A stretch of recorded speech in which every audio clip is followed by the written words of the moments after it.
Σας παρουσιάζω το σπίτι Σούβινης. Πίσω μου βλέπετε ένα ξύλινο σπίτι μεγέθους 56 τετραγωνικών μέτρων. Το κατασκευάσαμε σε 8 εργάσιμες ημέρες, από τα θεμέλια μέχρι την οροφή.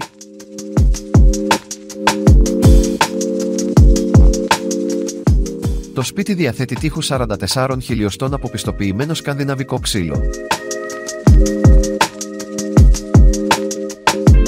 Τα δάπεδα και η οροφή είναι μονωμένα, έχουν τοποθετηθεί παράθυρα και πόρτες υψηλής ποιότητας. Στο εσωτερικό θα βρείτε 2 υπνοδωμάτια, ένα μπάνιο και ένα καθιστικό που συνδέεται με την κουζίνα.